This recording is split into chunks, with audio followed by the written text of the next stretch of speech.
take this opportunity to welcome all on behalf of Media and Entertainment Skills Council and introduce you all to our esteemed guest. And we'll have our opening remarks by Mr. Subbarao sir. Mr. Subbarao sir is a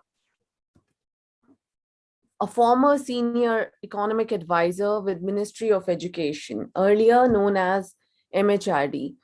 Mr. Subbarao joined the Indian Economic Service in 1985. He did his bachelor's from University of Madras, and he was the economic advisor to the Ministry of HRD and was responsible for IISERs, IISCs, GIAN, HEFA, skill development, Ek Bharat, Shresth Bharat, SBA, PWD, PG, SCST cell, NER, and technical coordination.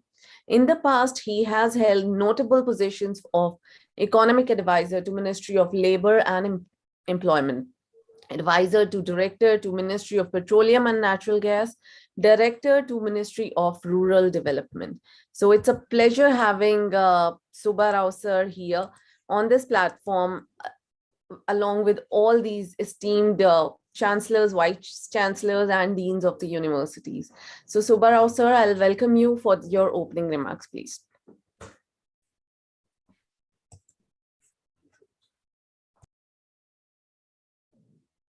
So you're on mute. Thank you so much, Mrs. Pooja. Then a very good morning to the esteemed organizers, to the distinguished academicians who are here, the vice chancellors, the decision makers. All of us are at a very critical stage juncture in our education system, with the new education policy having been released about a year back, after having been formulated a year earlier to that. And therefore, what has been happening so far and what the new education policy has laid out and what have we got to do in future in the area of vocational skill embedded degree education is the topic for today's discussion in the context of the media and entertainment sector. The media and entertainment sector is all about creativity. It is a job provider, it's an enterprise provider, and it's a platform for innovation, continuous innovation, incubation, and entrepreneurship. That's the way we have to look at this sector.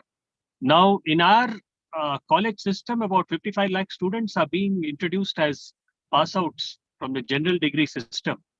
None of them are able, despite having first divisions. Just about out of 65 lakhs, let us assume 55 lakhs, only 10 lakhs or so are able to get employment, even the BBA students. At the graduation stage, when some amount of work experience is what everybody seeks, especially in our kind of a country, the system is unable to provide the employment avenues because the skill sets which are demanded by industry are not embedded into the education curriculum. There are changes taking place in a scattered way. And when we talk about skilling, it has never so far been skill embedded education, but it's only skilling for its own sake through government funded programs. So those are not aspirational, those are not sustainable, and they do not lead to avenues for further upskilling. And most importantly, those certificates are not rooted through the education system, and therefore they lack the credibility of the university system. No degree or diploma is credible unless it is rooted through the university system in order to ensure international, national, all kinds of geographic mobility. Now, while so many skill sets are there available in the country, this particular sector, media and entertainment, is a very exciting and creative sector, especially in the developments of the last 2 years, post-pandemic, when this sector, the entertainment sector, has not only developed in scale, grown manifold, but also in its spectrum. The nature of entertainment has shifted homewards, right into your drawing room, into your TV, your mobile sets, with everything from filmmaking to graphics to gaming to animation. Everything can take place at the tap of your fingers on your laptop And that is an avenue for both your personal entertainment, for your skilling, and for your employment, and for your things at home within you. So therefore, this is a sector which lends itself to easy adoption by the university system in the form of the various degree courses which have been developed by the MESC, Media and Entertainment Skill Council, ably chaired by Mr. Subhash Ghai, the renowned film director, and very ably managed by the CEO, Mr. Mohit Soni, and his team. You have courses, BSc in gaming, for example, where the content has been designed none other than Mr. Manthan, India's #1 in gaming. Similarly, the animation curriculum has been very beautifully designed and completed by Ashish Kulkarni, by the inputs from such people, and so on for every activity, whether it's augmented reality, virtual reality, VFX, acting, all these particular uh, you can say all these particular trades which were once hobbies have now become vocations and now become employment generators and enterprise builders. Therefore, what I would say is we have 3-year courses developed in such valuable disciplines of media and entertainment sector. And already you have about 80 to 90 colleges, if I'm not mistaken, in the country who are taking up these courses. And you also have universities setting up centers of excellence in 2 universities in the south and a few universities in Himachal, right up to Himachal have signed up for taking up these courses. These courses are perfectly aligned with UGC guidelines. UGC has issued specific guidelines for setting up these for universities to offer these skill-embedded courses, and those guidelines are available. The MESC will share it, and to my knowledge, since I was responsible for getting those guidelines drafted for the benefit of our universities, they have been circulated to all the universities also by the Ministry of Education, and otherwise the copies can be given through the MESC. So you are perfectly enabled, you are perfectly as per the UGC guidelines, and the new education policy is a policy announcement, but the implementation of the policy is in our hands. That is the university's hands.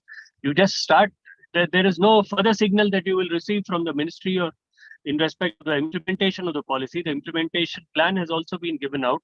A lot of flexibility has been given to the college and university system to take up a variety of courses, a bouquet of courses, mixed up either through the choice-based credit system or through the full-fledged skill-embedded degree courses. Everything is available on call, and the credit system, the credits are also aligned with the overall scheme of things, and there are suitable guidelines for that purpose. So, I would request the universities to simply come forward, take advantage, and offer some of these exciting degree courses, which students who are not inclined towards pedagogy will show aptitude towards skilling and acquire these skills and acquire immediate employment avenues. In fact, initial stages, the initial resistance will be broken after a year or two when the students see that it is these kind of degrees which are actually fetching them employment and enterprise avenues rather than these conventional BA political science, BA history.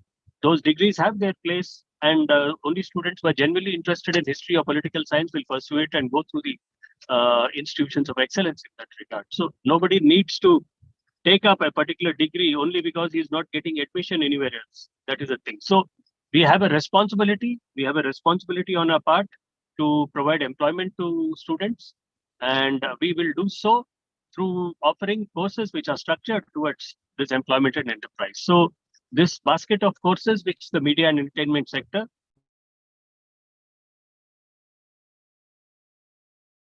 as the industry keeps growing and this curriculum also keeps reinventing itself in line with the developments that are taking place, because all these courses are driven by the industry. The who's who of the industry are represented in the Media and Entertainment Sector Skill Council.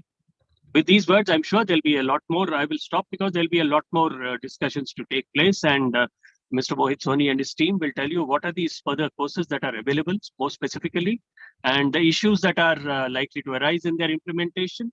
The only issue that I can see right now is that the trainer base may not be immediately available with the institutions, but the MESC is there to its training partners in order to handhold in the initial stages and carry forward those universities to higher stages of efficiency in the conduct of these courses. Thank you so much. Thank you so much for your kind words and the information. Yesterday, it was a very fruitful discussion having Ashish Kulkarni sir and university participation from ADMAS University, JECRC University, Atlas University, Tejpur Central University, and Sharda University, KIIT University. And today, we are sure it's going to be all the more informative and all the more knowledgeable. Having Mr. With today we have Mr. Chaitanya Chinchlikar with us. He is yes, he's a vice president and business head and Whistling Woods International. We also have with us Dr. T. Sasi Prabha, Vice Chancellor, Satyamba Institute of Science and Technology. We are glad to have Mr. Mangesh Karandikarji, Director, MET Institute of Mass Media. Along with him, we have participation by Dr. Jitendra Arora, Dean, Atlas School of Media and Communication, Atlas University. We have Dr. G. Ravindran, Head Department of Media and Communication, Central University of Tamil Nadu. Dr. Ujwala Barve is also with us, HOD Communication and Journalism, Savitribai Phule, Pune University. We have Professor Pamela Arora. He's a head Institute of Film and Visual Arts at Chandigarh University in Chandigarh. We also have Professor Dr. Mukesh Kumar, Dean, Journalism, Film Production and Performing Arts at Lovely Professional University. Along with them, we have Dr. Amrita Chakravarti, Assistant Professor, Media and Communication, Pandit Deen Dayal Energy University. Today, we'll have a session moderated by Jay Naresh sir, and we have our own CEO, sir, Mr. Mohit Soni ji with us. And the session will be moderated by Mr. Jay Naresh. Jay Naresh sir is he'll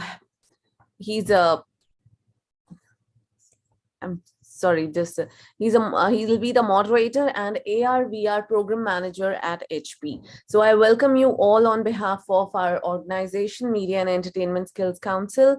Would love to have a word from Mr. Mohit Soni to give a pace to the session today. Thank you, Pooja, and good morning, everyone. It's been wonderful to see all of you virtually, although would have loved to see in person. We did 3 massive exercises last year called Manthan as our series of modules in Hyderabad, Delhi, and Mumbai, where we had real participation in person with 1,500 plus universities and colleges, and we discussed a lot of areas of bringing together the industry and the academia model, and it sounded very, I would say, positive to take it forward from there. With these 2 virtual Manthans, which we have scheduled between yesterday and today, we had a great session yesterday with eminent personalities from different academic institutions being a part of it, and a lot was discussed, and a lot of challenges primarily were seen through. Some of the prominent challenges which could come out very highly were, one, related to the trainer, that how do we get the right fit of the trainers. Second was related to the guidelines and the framework of appointing somebody when it requires a PhD, and how do we get such kind of trainers to come in and be there in the university. Third was, certainly there was a similar type of communication between industry and academia, and who does what responsibilities each of them carry forward, and I think at the end we could make out that it's going to be us together who are going to be sailing it across, whether it is industry, whether it is academia. Individually, it may be very difficult to go through with the ecosystem which we wish to create in, and I strongly believe that all of us come with the similar mindset. So before we get into the discussion today, I thought I'll just sum up the main points which came from yesterday's discussion, and then hand it over to Jay to basically speak to all of you and see how we can gradually build up some kind of a white paper or some kind of a note which can be shared across to the ecosystem by and large, and see that we are able to get some value out of these two sessions which we do. We'll also continue to do this massive session of Manthan sometime later in this year, and would love to have all of you there in person. Today we have Chaitanya, who would be more from an industry perspective and an outline to understand how basically industry can come in and support. Jay himself has been working with Unity and Unreal and comes from a very solid background of AR, VR, and gaming. So I'm sure both of these people together will be able to come together with you and see how we can conquer all those challenges which we foresee when we are fixing up an integration of industry academia model in a formal space of education. So thank you everyone, and I hand it over to Jay now to take it forward from here. I would love to hear you all and see what comes out of this session today. Thank you.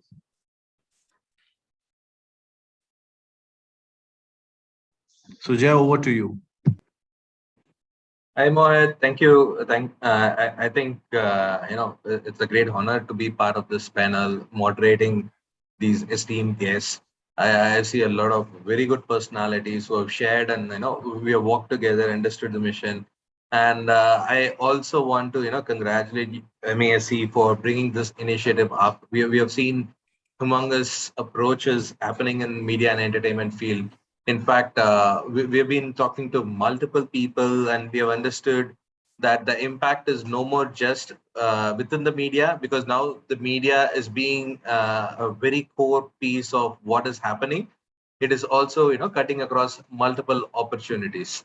So thank you again, and I hope everyone that I bring the expectations from you, and we have a great panel today. So to begin with, right, we have been looking at media and entertainment from a government perspective. We've been looking at an understanding from our esteemed guests of how the media and entertainment is no more just secluded to the industry. It is now also playing part and parcel of the IT industry. It's also playing a part and parcel of the production industry. These are like very interesting scopes. And in that scope, what I have actually seen and also felt, right, is what is the best way to integrate it, because we are domain at the moment of time, and this type of multi-model approaches take time to actually reach to that particular location.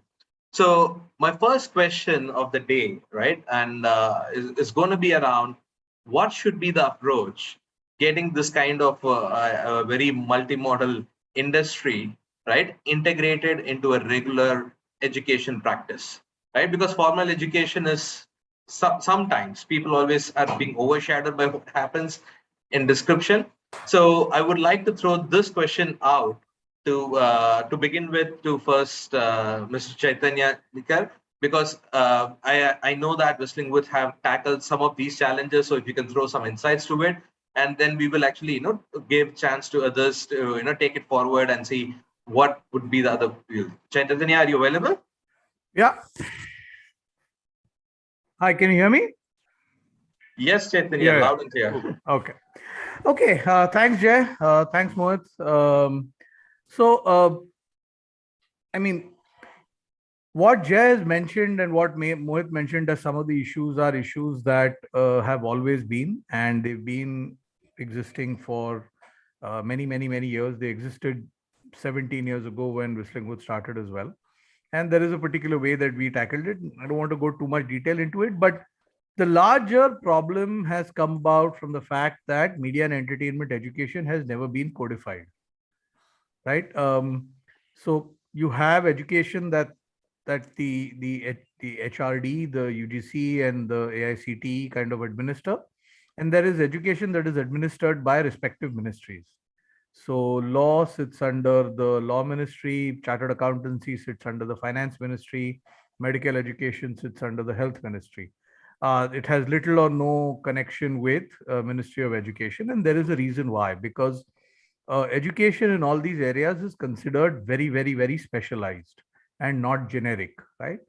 Now, each of these industries have set up intermediate bodies that have structured, that have created a framework and have codified education in those areas. So in the case of medical education, there used to be the MCI, now the NMC. You have the Bar Council for law, you have the ICAI for chartered accountancy, some examples. And they are the ones who lay down the framework, they are the ones who lay down the guidelines, they are the ones who lay down situations and kind of create a structure where you have education that allows students to do education, entrepreneurship, and research, which are the three goals for any educational institution to achieve in any case, right? Problem is that has never happened with media and entertainment education. So even though we are a specialized education sitting under MIB, it has never been codified. It has never been structured. Nobody has decided what the undergrad duration should be, what's the kind of education should be, what should be the backward integration to enable this education in high school. In high school, when you study physics, chemistry, biology, you end up doing engineering, medicine. High school, when you study English, you end up joining the arts and doing literature. High school, when you study history, then you end up looking at that as a career. There is no exposure to media, communication, creative arts, no creative thinking. Almost none of this happens in the Indian system. It happens in the international system. So the IGCSE kids, they come relatively well prepared. Right. So that's the other thing. And that's a long problem that we need to tackle, which each groups of schools are tackling now. We're helping some schools structure in media and entertainment education right from the 7th grade onwards. Right. So, but while we talk about that, what you also have to look at is in higher and technical education, how do you codify M&E education? And that has never happened. Right? So we've tried our best to do it. And, when we started initially, we stayed far away from UGC AICT. It was a 2-year diploma, institutional certified only. And we didn't have any problems because students ended up getting jobs and doing a lot of work. In fact, some of those students who are today esteemed filmmakers and are winning awards left, right, center, they've not even bothered to pick up their diploma certificates that they're still lying at Whistling Woods. So nobody's even asked them for it, right?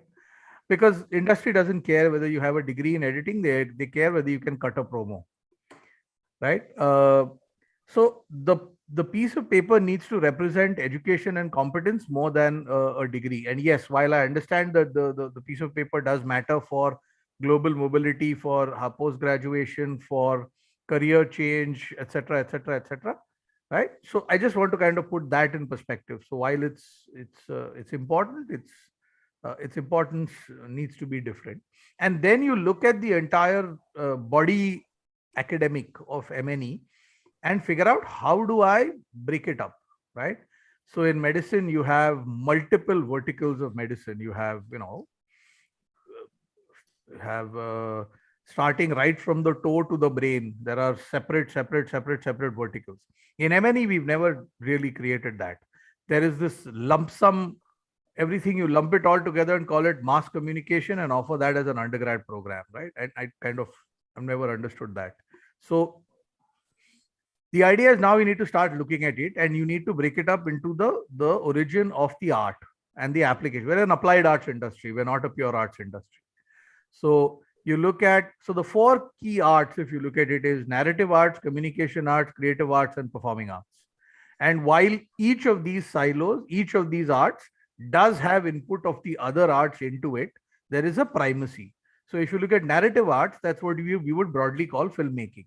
And those have areas like cinematography, direction, editing, producing, screenwriting, sound, visual effects, production design. That's all filmmaking.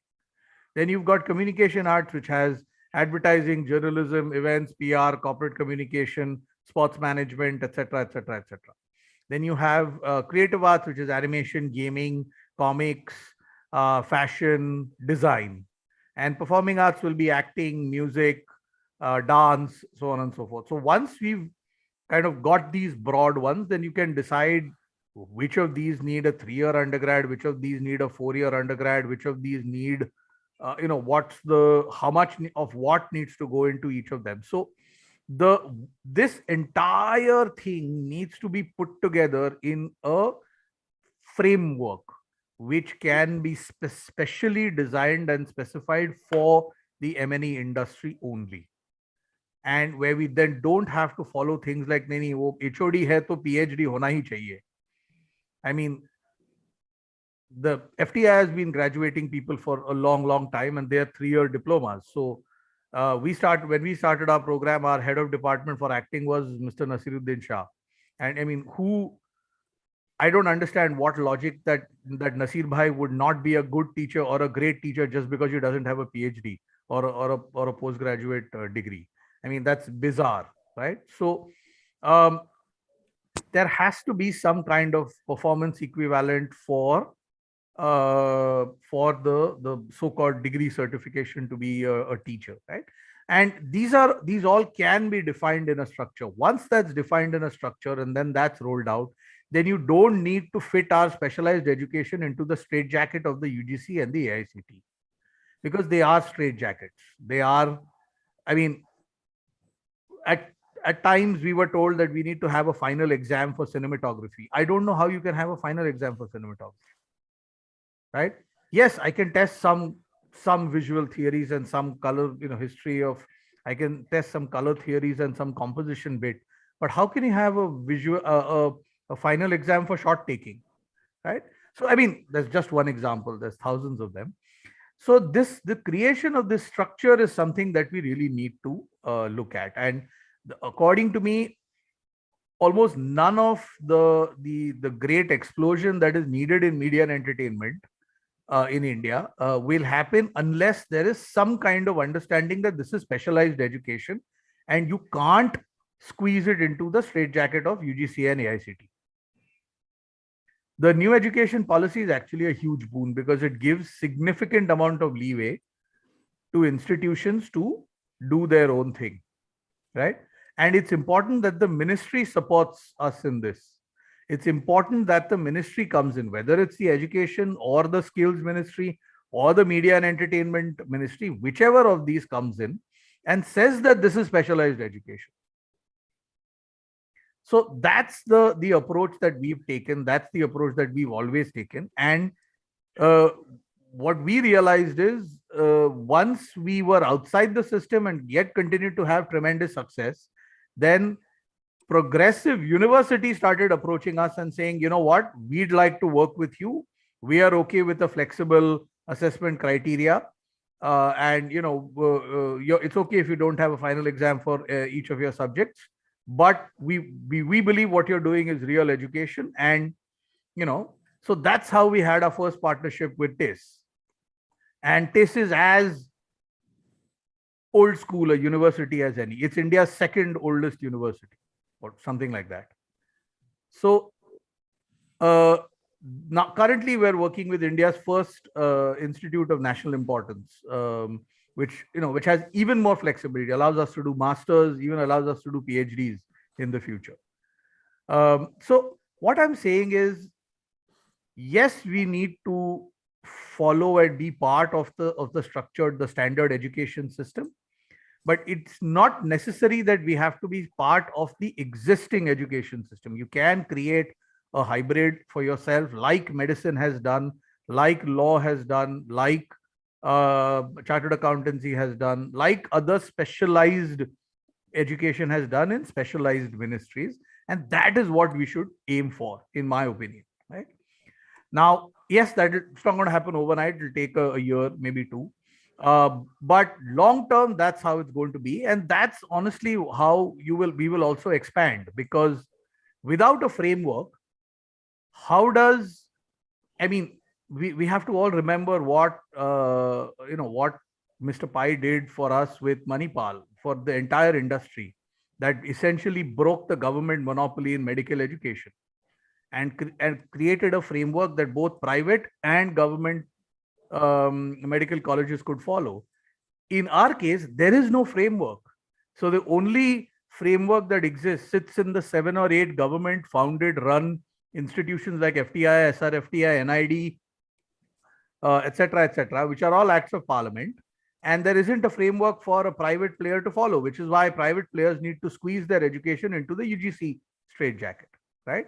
So looking at this on a big picture, once this framework is set up and created, now then Government wants to set up a film school, by all means, follow the same framework. Private players want to set up a film school, by all means, there is a framework to follow. Same thing for journalism, same thing for animation, gaming, fashion, music, design. So many areas, right? Now, if I continue on this, I can talk for an hour, but I don't want to.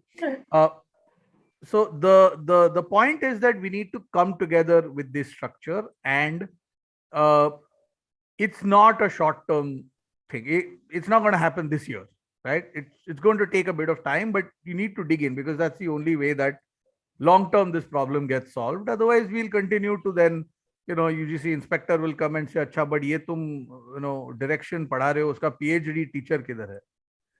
So, I mean, what do? I can't have a PhD in agricultural marketing come and teach direction. No, there are no PhDs in India in filmmaking. There are lots of PhDs in India in film studies, but that's like asking somebody who's never done psychiatry to suddenly overnight start teaching psychiatry just because they're a renowned psychologist.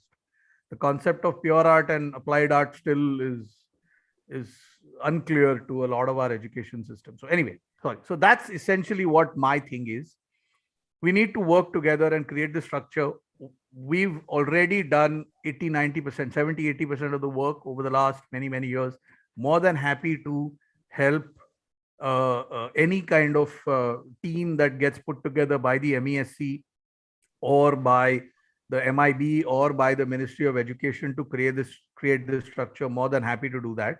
And that's really where I'm coming from. Meanwhile, in the interim, other institutions, other universities want to start looking at the academic pedagogy and those aspects of M&E education. Whistling Woods is more than happy to help you structure it, to create new programs, new education. We've done that. We've done a lot of it in the last 15, 16 years. And it's painful, it's hard, but it's needed. So we had to do it. So thank you. Chaitanya, thank you so much for the brief, right, journey that you have taken across, and and especially explaining where the media education, right, needs a framework.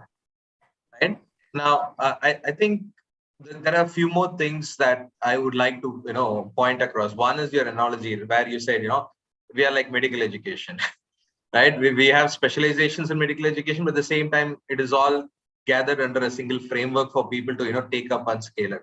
Right now, one of the interesting things is I think that framework opportunity, right, it's going to take a while for everybody to even get a glimpse of what the media education is all about, right? Because like you said, you're one of the early starters and the experimenters, I should say, and you pioneered the whole system that works today for at least a generic people to look at and understand things.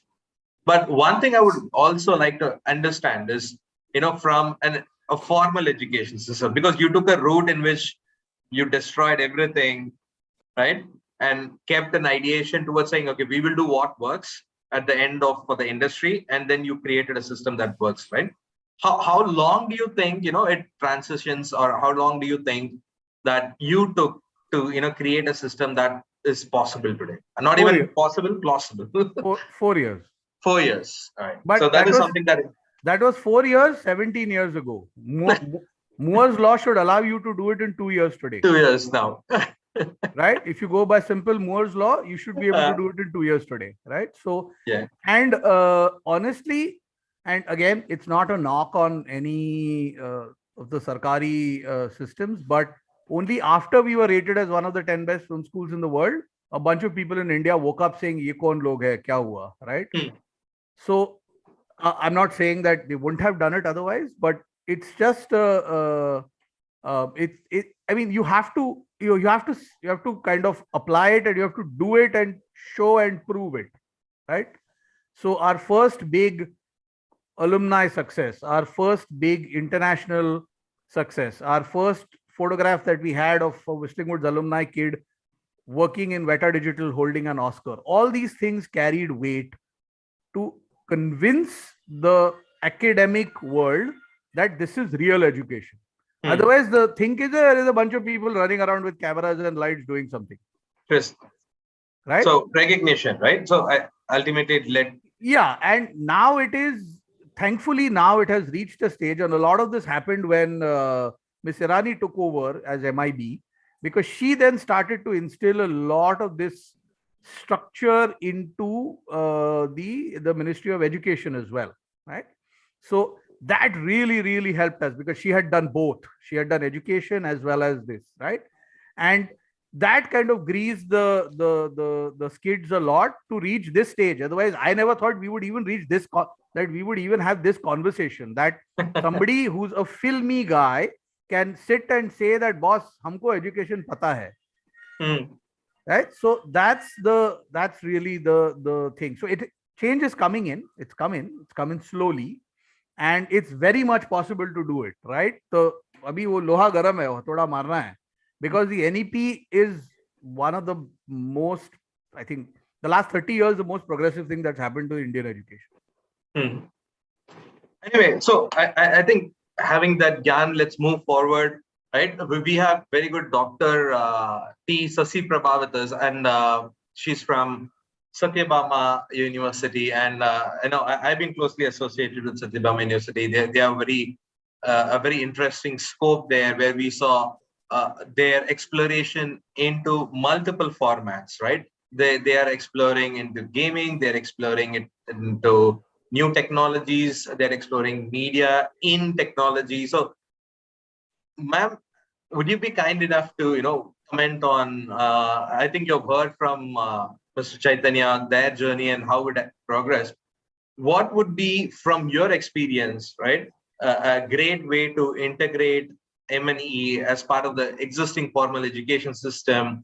And also, if you could say, a few words on, because NEP is emphasizing on skill-based education, we would like to understand, what would be your thoughts about it and what you can actually share more on it. Good morning to the organizers and the co-panelists. So thank you very much for the opportunity, and really I'm appreciating this Ministry of Media and the Entertainment Skill Council for having organized this wonderful webinar, the integration of this media and entertainment into the formal education. And I would say we cannot now separate media and entertainment with the formal education. The institutions which are having the autonomy, like us, deemed universities or other institutions, autonomous institutions, university, we have the huge freedom to devise our own curriculum, and integrating this media and entertainment into our curriculum is now highly allowed, and it is needed. If you see, to get the feedback from all our stakeholders, including students, and as per this NEP, New Education Policy 2020, we need to integrate almost all kind of disciplines into our curriculum. That is a need of the hour. And after this pandemic, you can change this huge shift towards education. And at the same time, the NEP has also come in July 2020, which has paved way for us to devise our own curriculum in a multidisciplinary way. At the same time, we can have devise our own assessment methodologies. As our previous speaker, Chaitanya sir, was telling about the assessment, stringent assessment strategies by UGC or AICTE.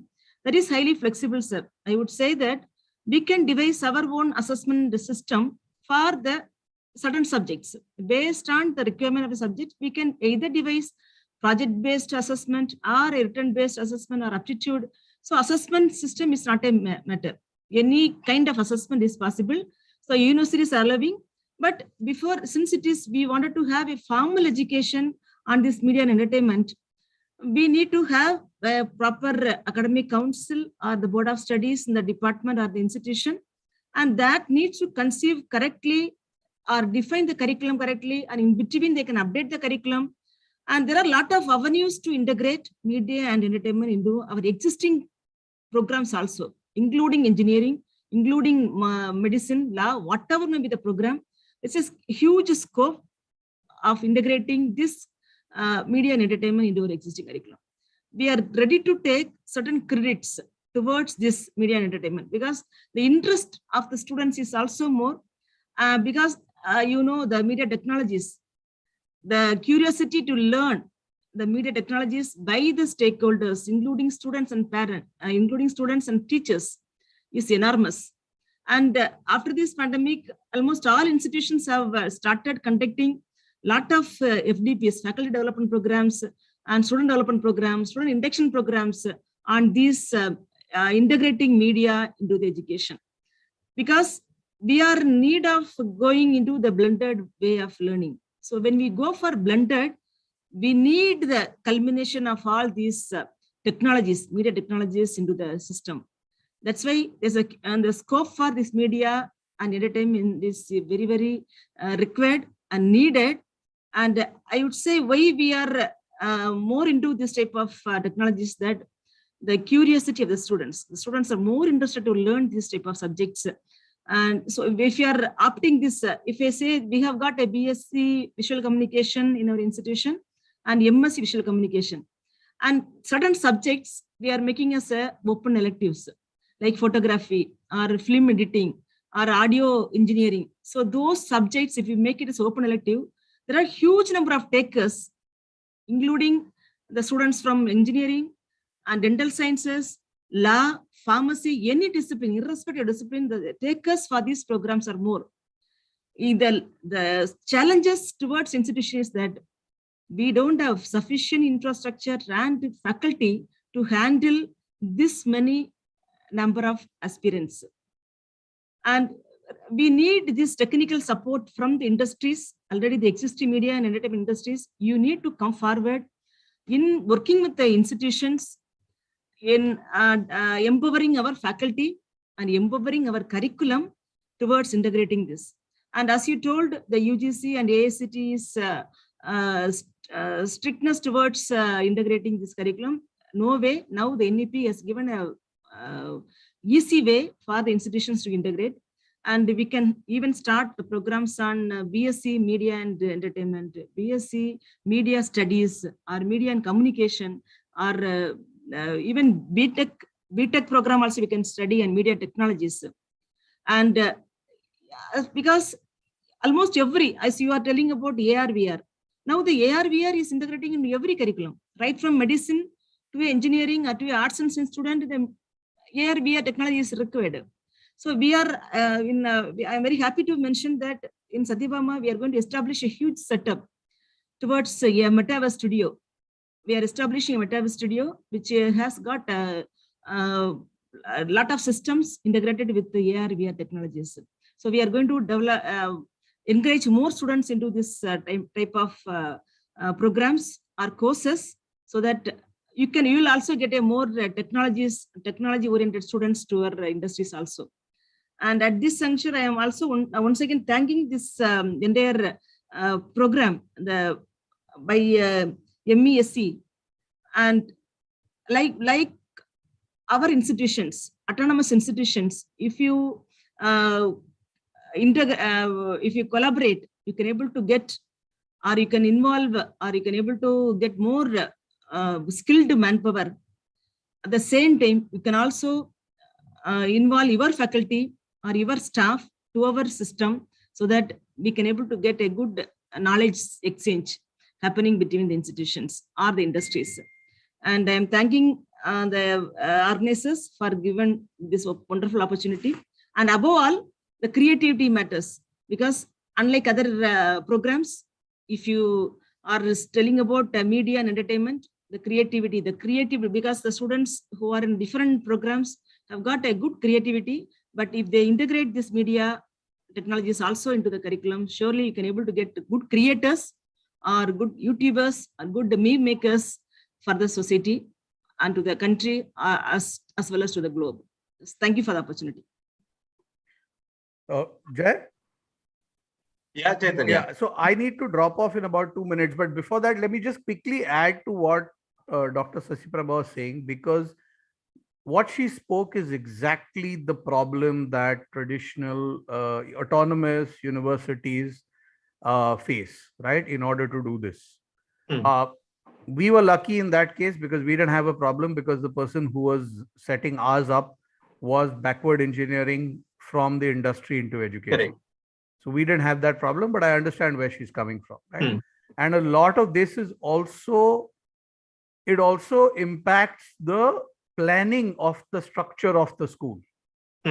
It's not just the teachers and the infrastructure.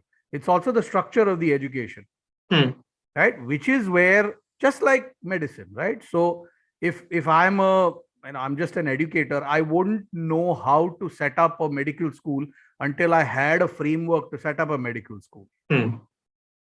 So if this structure framework exists, then people like Dr. Sasi Prabha, anybody can then set it up because it's there for you to follow. And that's been created by industry professionals and other institutions who have done, who have kind of been the sharp end of the stick and broken through, right? So what she said is a perfect example of how critical this structure is. Sir, with the support of industries, because the various emerging technologies. Dr. Sasi Prabha, if you sit and wait for the industry to come to you, they will not come to you. Yeah. I'm telling you, I am from that side as well, right? So you have to go there and grab them and bring them in. Yes. Right? When we started, every single of our faculty were working professionals. And it is in the hands of us to making it as a formal education. We brought them in, we paid them what they were getting paid outside, and then we made them go through teacher training. Right? And then a lot of people moved out because teaching is not for everyone. Just because you're a great editor or a great DOP does not mean you're a great teacher of that. Right? So that teaching is a whole separate skill set. So I mean, we had to do that, and it was painful. It took us 2 years. So we delayed our opening by 2 years simply because we wanted to get our faculty right. And then we decided to bear the cost of these people for a whole year for them to go through teacher training because we wanted to get it right. Now, what I'm saying, this is the kind of commitment you need in order to do that, right? So we are ready, sir. We are from Satyabama Institute of Science. I agree. I'm not saying that you're not ready. I'm just giving you a realistic example of how you convert working professionals into teachers. Yes. Yeah, that is also possible. So, I'd say adjunct professor, they can join as a visiting professor, they can join. Lot of avenues are there. So the other problem, and again, it's not a knock on the existing education system. The existing academic degree terminologies as well as faculty terminologies don't work in our industry. Right? Yeah. So professor, adjunct professor, etc. These broadly represent certain kinds of job roles. They don't exist in media and entertainment education. Yeah, see, we can say it's an instructor, whatever it is. Right? So yeah, whatever way we can. No, I'm not saying. I think it works fantastically for a lot of other education. It's supposed to work brilliantly for a lot of education. It does work. Yeah, we are open to start a formal education in media. Structure चाहिए. तू और मोहित बैठ के बनाते हैं हम लोग. See, I think that is where, again, everybody is agreeing on what is the structure. What do I call them? I'm ready to train the faculty, but what do I call them? Exactly. And where do I find them? Where do I find them? And the next, I think that's a series, right? Yeah, correct. So I'm sorry, but I have to drop off. I'm really sorry, but I have to drop off, Jay. Yeah, sure, Chaitanya. Sorry. In case anybody, you were saying something. Just give my email ID to them. So we will do that. Yeah. Thank you. Sorry everybody for dropping off. Okay. Sir, structure is ready because we have got a curriculum structure. We have to fit in the required subjects into that. And we have identified the expertise to handle those subjects. And from Satyabama Institute of Science and Technology, we are open to start the programs in BSc, media or entertainment, and media studies or media communication and media technologies, media management. So any kind of programs, if the industry is coming forward, if you want to educate or if you want to strengthen the educational qualification of your faculty working in your industries, we are ready to open these kind of programs in our institution. So with your support, we can able to make the entire media and entertainment into a formal education. Yes. No, I think that's where, these are two different train tracks and they'll have to walk together. Like you said, the structure is there in which we can fit in things, and the other way is to have a new thing lined up for it. So moving forward, I understand the role of a university is going to be more and more demanding, because now there are multidisciplinary skill sets coming in, and now we have a lot of people are already commenting on whether this is the final piece that I can just drag and drop and put it inside, or is it the university has to do more additional work. So for this question, I would like to call Dr. Mangesh Karandkar, Director of MET Institute of Mass Media. Right, sir, I would like your feedback on two things. One is what Chaitanya and Dr. Sasiprabha ma'am actually spoke about, but also on, as a university, what do you think should be added responsibility across in the skilling ecosystem? Just to correct you, I'm no more with the university. Though I have been in the university setup, I'm not in the university, and I'm in a kind of system where Chaitanya works, frankly speaking, right now. But the real issue is not just about skilling and not about introducing this into formal education, existing formal education. I think the real issue is about creating a complete separate domain for media. Why are we still talking of BSc in media, and why are we talking of BA in media? Why don't we have an entire faculty of media? I think what Chaitanya was looking at, maybe it is leading towards that. I'm sure there are a lot of very senior media professors who have written to maybe MESC, maybe Ministry of HRD as it was called, and there have been letters sent to revise the media education. Dr. Ujjwala Barve is also here with us today, and she knows about that. But a lot of representations have been done, and in fact, that is where the problem lies. If you want, we are talking of 2-3 different things here actually in this entire conversation. One is creating a separate system where the media education can be put into a structure and a definition. Just like maybe we are talking of media, medical education or engineering education, AICTE and things like that. That is one area where we are talking about. Second is how to include media education into the regular mainstream, as we call them. So how do you teach a BCom student something in media, and how do you teach a science student something in media? Because it has become all pervasive, and maybe it is necessary now that people learn media also as a subject in the school days. Where I work now, there is a school which is this Cambridge school, and they have got an integrated media subject into their curriculum.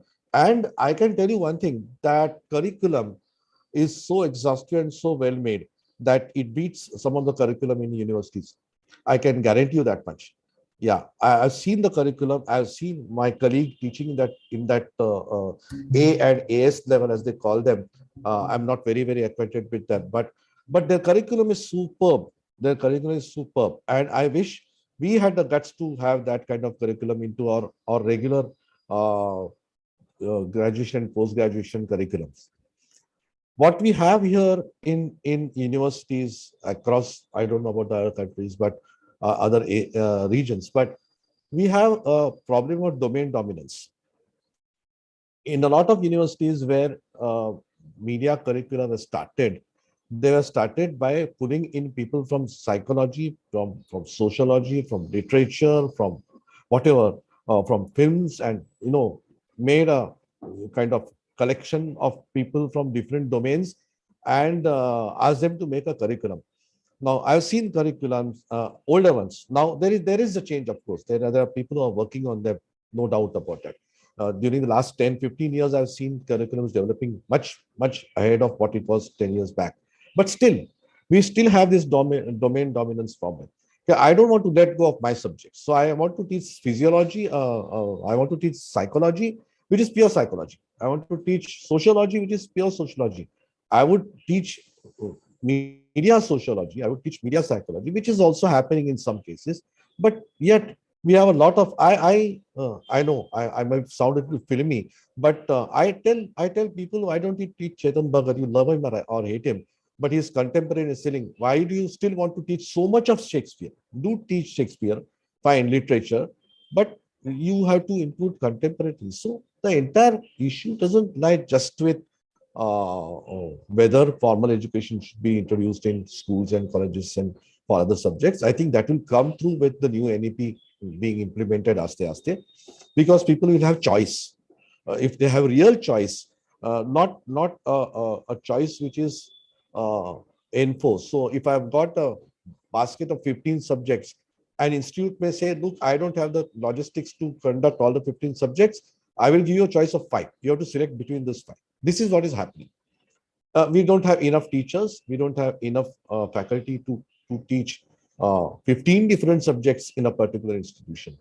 And these kind of issues will definitely keep on arising. And we are going to go around in circles if we don't take steps to create a different faculty of media, which will have its own structure and which will then define the real thing. In fact, if I know right, UN had proposed what the template syllabus, which was kind of adopted by a lot of institutions and universities, but it was not adopted with heart in it. It was just adopted for the sake of it in a lot of places. The real the real soul of that particular template was lost in the adoption. So we all go about making our syllabi in the way we want, and what kind of teachers we have in our institute. The syllabus is based on what kind of faculty we have. And because then we cannot include more faculty, there are management problems, there are problems of hiring people. How many people can you hire in media? We have got so many specializations. How many people can you possibly hire in media? So then you have a situation where I've got 4 faculty. These are the subjects that they can take, they can teach, and that is the structure that you will have. Even in autonomous institutes, that is being followed even now. So we'll have to look at, as if we are looking at changing systems, then I think we have to look at the ground level, right at the ground level, where the entire faculty of media is created. I know it's a very utopian idea, but that is where we should really go, and that is where we should start as responsible people. That is where it will take off. It may take some time to really build up. There will be a lot of resistance from the existing teachers and faculty, the domain dominance problem that we have. But that is the way to go, according to me. That's what I think. Got it. No, I think, yeah. So what you said is a root cause, right? And I think we will also have to understand, at some point we'll have to start coexisting. Yes. I think so too, because otherwise this is not going to happen. We'll just keep on having discussions, and we'll have plenty of good meetings and conferences. But unless any government, whoever is responsible, or maybe Media Entertainment Skill Council can put forward this case, and something concrete is put, the foundation has to be laid again, and things have to be built on that. Only then this will happen. Got it. Thank you so much for your insights on that, sir. Thank you. I think we are discussing too many granular topics, but there is also a grander vision of putting all together in a single space. And so this also brings me to a very interesting section, right? Because one is you need the right faculty. The faculty needs to be prepared both on the teaching front and the hands-on skills that's required to it. But ultimately, what also we see is the students are locked in a time frame. Right, and today this time frame is all we have to train a student and evaluate it. And then there is this huge exploratory process into how people have to be engaged. Like a student, especially in the design field, I've seen students only be great after like 3 to 4 years of experience, and then there are people who would just pass an exam. Like how do you evaluate, or how do you put performance for a candidate as a structure? So to talk, quickly about this, I would like to bring in Dr. Jitendra Arora, right? Because you are the Dean of Atlas School of Media and Communication, and I am very well know that you will have challenges, especially regarding this. So could you share a few insights of what is actually happening in this space? All right, great. Thank you so much, Janaresh. And it's been very inspiring morning today, listening to all the speakers who've spoken before. Dr. Sasi Prabha, Mr. Chaitanya, and of course, Honorable Mr. Subha, and then also a brief introduction by Mr. Mohit Soni. It's been very inspiring because I've been taking notes and realizing that where do I stand as far as all these concerns are concerned, and I believe that I'm standing amidst it. I'm at the cusp of change. Atlas Skill Tech University is a new university that has been formed in August 2021. We were a body of autonomous institutions before.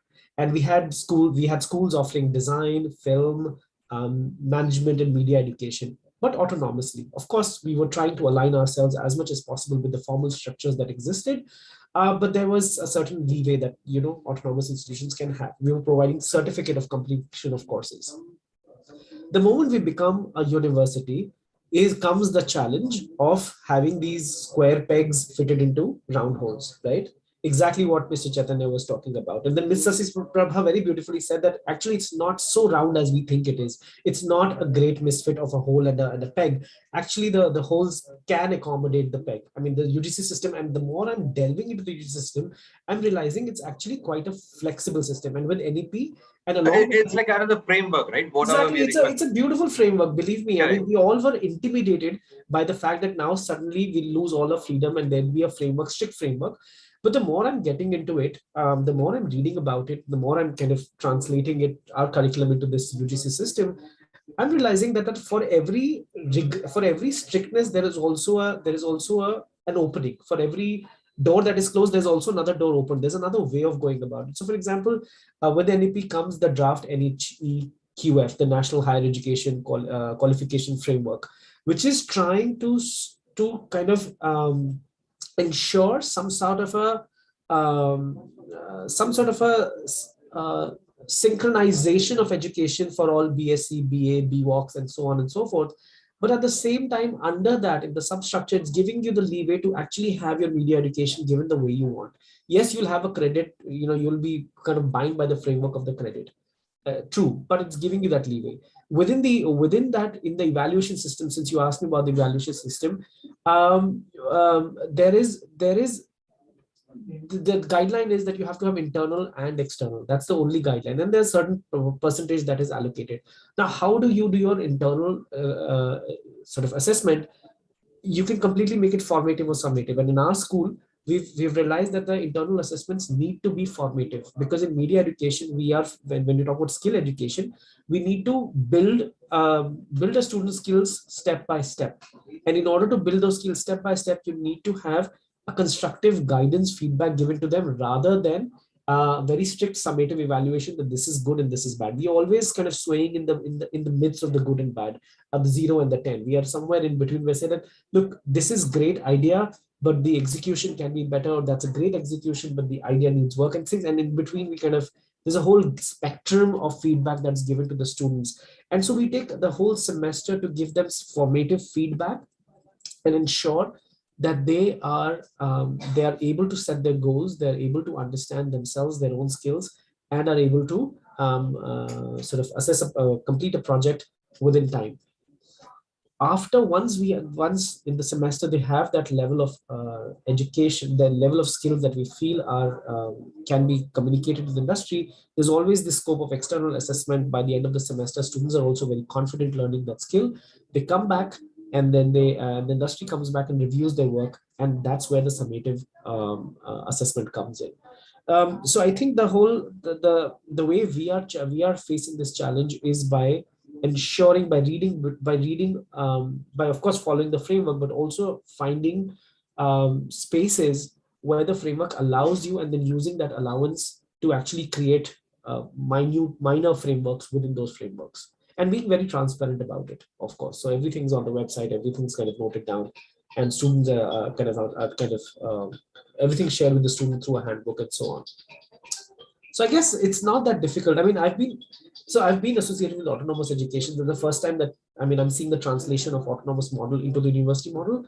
And for me, believe me, I find it very, very rewarding. This entire exercise is very, very rewarding. That yes, it seems like it will be stifling, but believe me, with NEP and with the NHEQF, it's at the draft stage right now, is doing it. It's created a very, very loose framework. There is a framework because you've got to standardize, but the framework's actually giving you more allowances than restrictions. Exactly. Yeah. I'm very hopeful about it. I think we will also take one more speaker, especially on this topic, because it again involves the framework, but goes to the final stakeholder, the student. Right. So can I have Dr. G. Ravindran, who is the head of the Department of Media and Communication for the Central University of Tamil Nadu, to join us on this particular discussion, right? So give us your feedbacks of what or how do you actually candidates get evaluated around.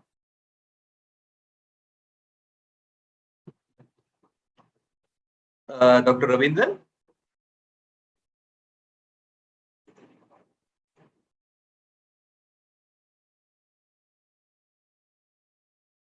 Right, we will circle back to Dr. Ravindran. And do we have Dr. Ujwala Barve from the Savitri Pune University? Ravindran sir is back. Ravindran sir is there if you would like to. Yeah. Yeah.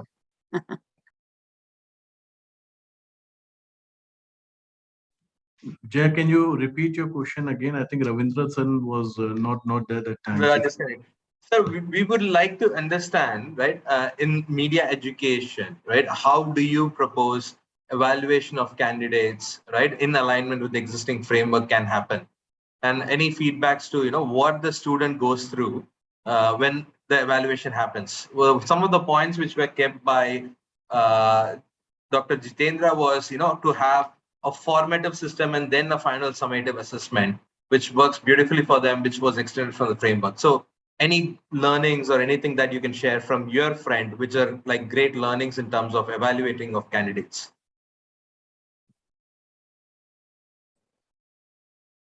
Jay, you want the response from me? Yes, sir. Okay. Sorry. Okay. Let me thank all of you for this conversation. Panels are meant to provoke thoughts, not meant to divide us. Okay. All of us belong to different territories. As I could see, many of my colleagues are from the departments of journalism and communication. We may have a different take on these issues compared to the first speaker, who was more interested in his own territory. Nothing wrong in being very ethnocentric. Okay, so all of us are human beings and we need to be ethnocentric, express our biases. But I have serious issues here as thrown by the first speaker. So with due respect to him, there are so many institutes across the world which are also having the same concerns, not only in India, across the world. This has been the issue ever since universities have started offering, firstly in USA, speech communication courses, then journalism courses, then communication courses.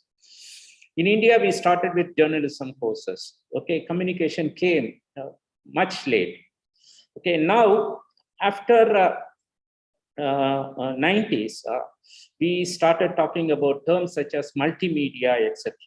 Okay, so there is always this tension between what the discipline expects and the trade expects and the market expects. And particularly in the case of the media, communication, journalism programs, it's very contentious. Okay, so we have wrongly started using the term industry in India.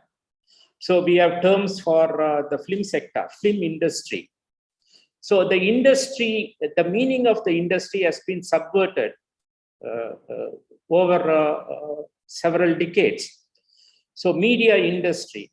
Okay, so what we mean by industry is the media sector. Understand? But we don't say media sector, we say industry. So it is a trade-driven logic that wants to convey a message to the logic of the academics who are regulated by a different thinking. Okay, we in universities offer courses not only for making our students employable, but also turning them into thinking citizens. Unless you have the next line of intellectuals to lead the country, we may not have a future, understand? So it should not be only the trade-driven logic. So there is also an intellectual purpose when we teach inside a university, when we frame a syllabus. So we also have practical experience, understand? So let us not think that all those who are teaching journalism and communication are rank outsiders to the programs they are teaching. And some of these disciplines are fairly old, centuries old, 1,000 years old, 2,000 years old, compared to a very, very young baby-like discipline like communication, which was born during the unfortunate circumstances of Second World War. Psychology is nearly as old as Oxford University. Understand? More than nearly 1,000 years. It is still evolving. But to expect a fledgling field, not a discipline, like film studies or film production, to have its own aura is very, very difficult to accept. Now, we need to look at the history of the film institutes in India. We had FTII Pune started by the central government. We had the state level film institute like the present MGR Film Institute at Adayar, Chennai, started by the state government. We also had the Film Institute in Calcutta. They had for a long time nothing to do with the university system. They were not regulated by UGC. Understand? Now, there was also some attempts in the past to teach these new media programs. Then these were new media. Film was a new medium during 1920s and 30s. I happened to go through the proceedings of the Senate meetings during 1930s and 40s of Madras University, wherein there was a heated debate by a very famous Congress nationalist, Satyamurthy, and the then Vice Chancellor A.L. Mudaliar, about the need to introduce film production, film-related courses in University of Madras, which was stoutly opposed by the Vice Chancellor. For wrong reasons. I don't sympathize with the reasons given by the university. So what I'm saying is there has always been this tug of war or contestation between the trade, market, and the academic world.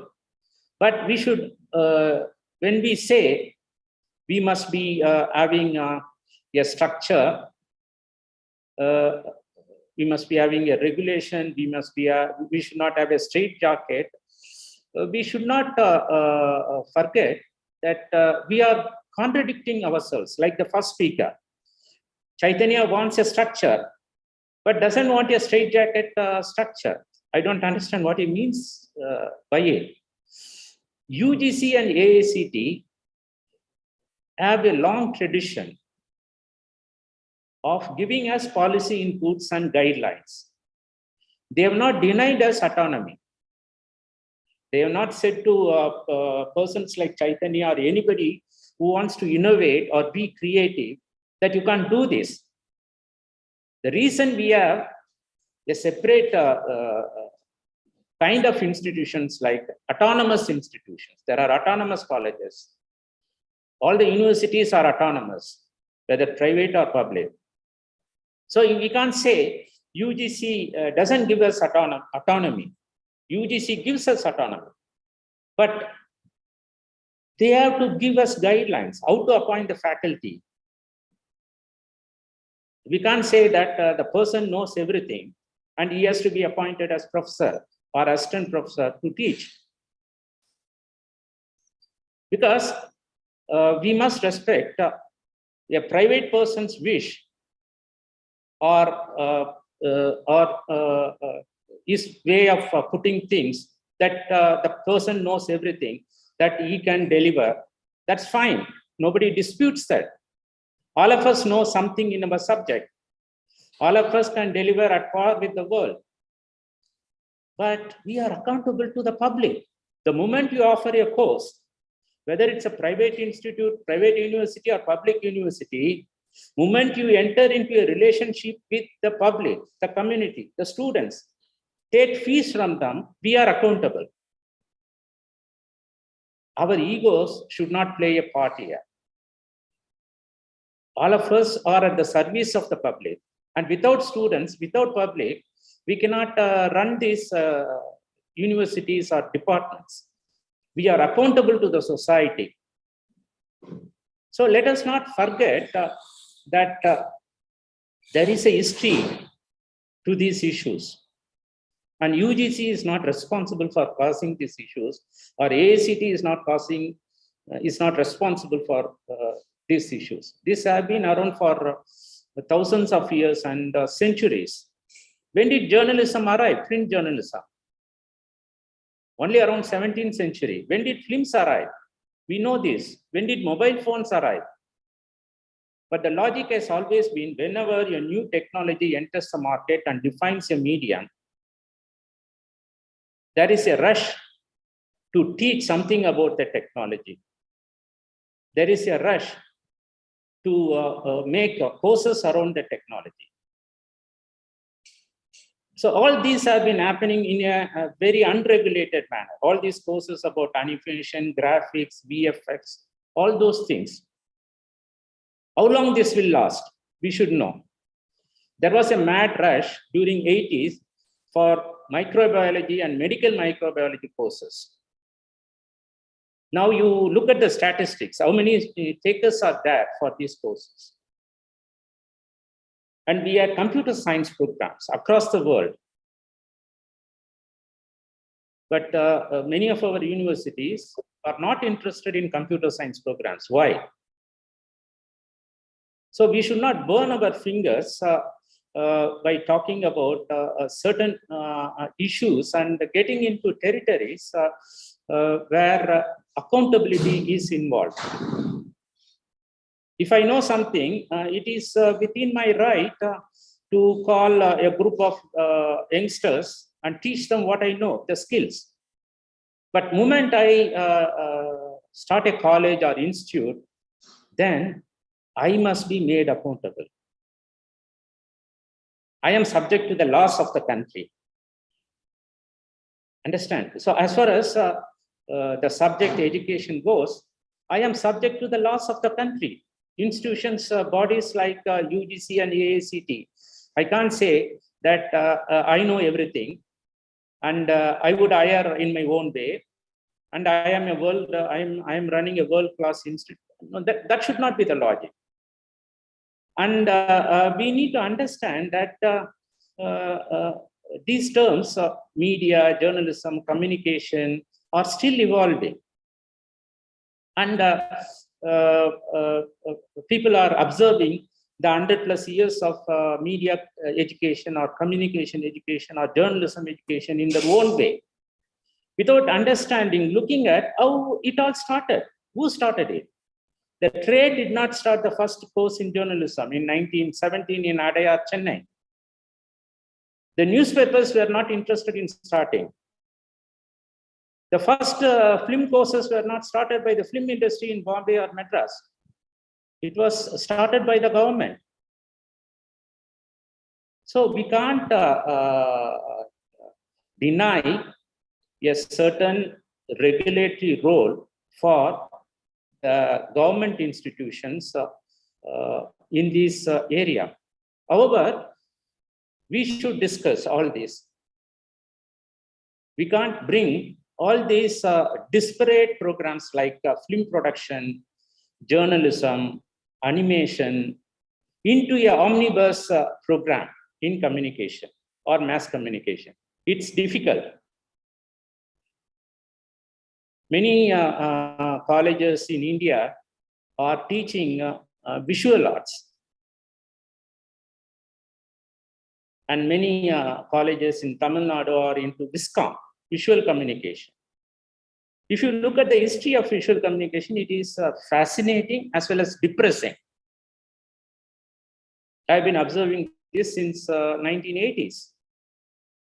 Who started it? How it was started?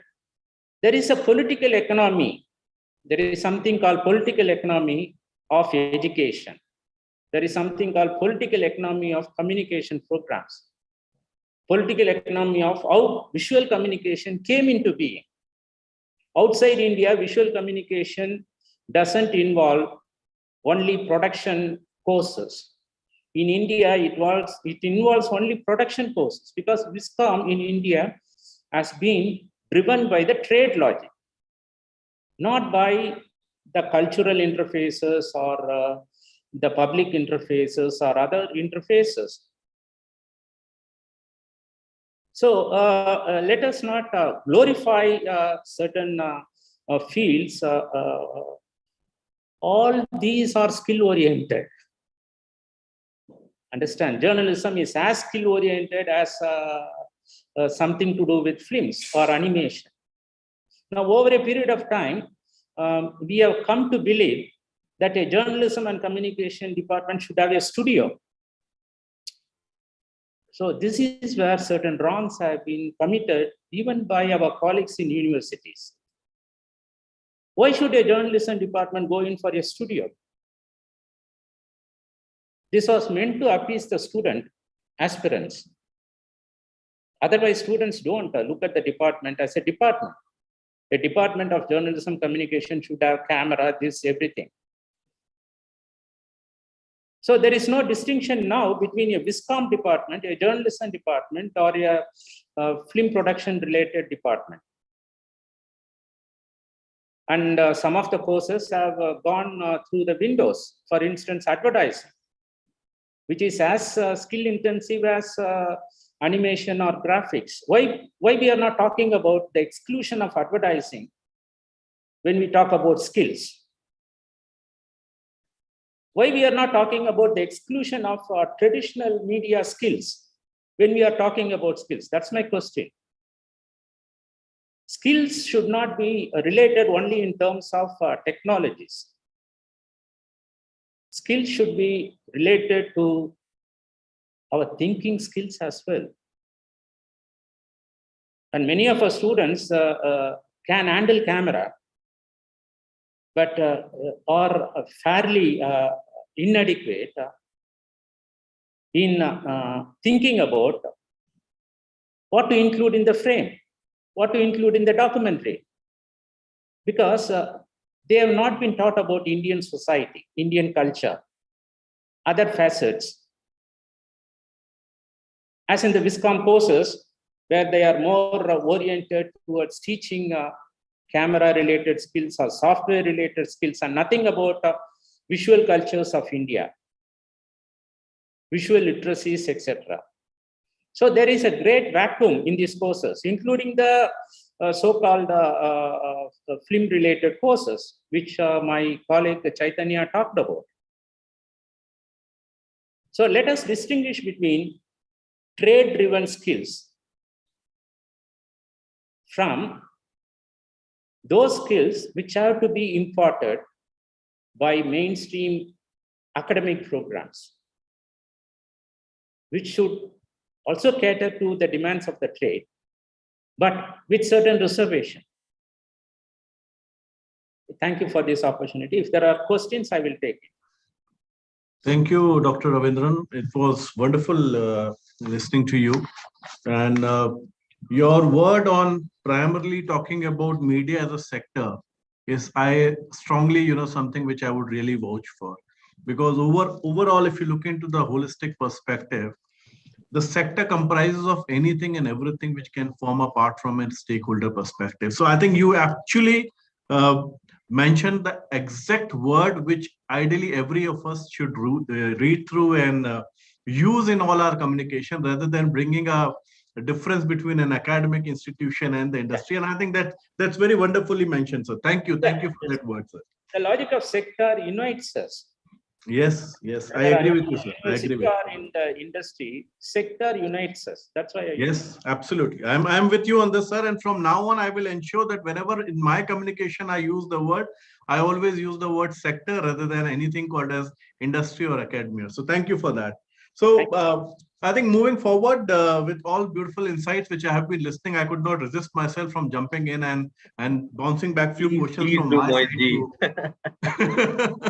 to other academicians and our trainers, our teachers, our mentors. And I have always been too scared of my school days and my college days and my university days. So when I speak to people Teachers? from the academic front, trust me, I always get a nervousness in my heart. Okay, so ma'am, moving on to you, Dr. Ujjwala Barve. I think a lot has been talked about the challenges, the skill required, the assessment formats and everything. But I was always wanting to understand, since our industry since our sector is a very evolving sector, and we have seen transformation from nothing to everything, and I'm sure it's going to keep on evolving with time. Technology is going to bring a lot of change and advancements to the way this entire output is being looked at today.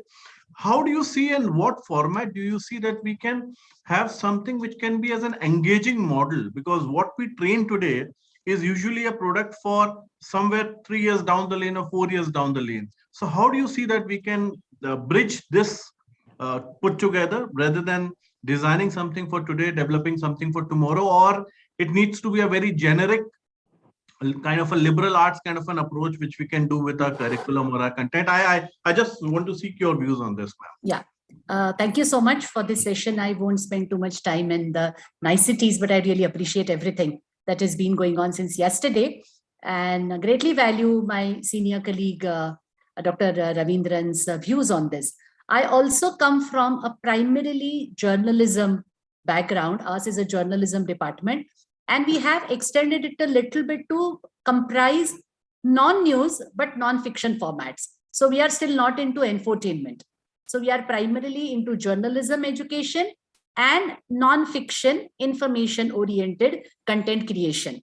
So whenever media is equated with AR and VR and gaming, I'm a little lost at that. And I would just like to assert the formal education that is already existing for the past 100 years. Even in our department's case, we are 60 years old. And it's the formal degrees that we have been providing in journalism, which was the main form of media education that we started with. Okay, so I was a little confused as to integration of media and entertainment education in formal media and entertainment in formal education, because we have been doing that all over the years. And the formal structure is always there, already there.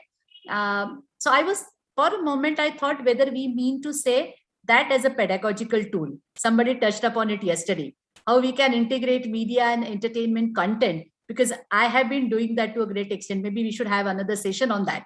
But okay, leave that aside.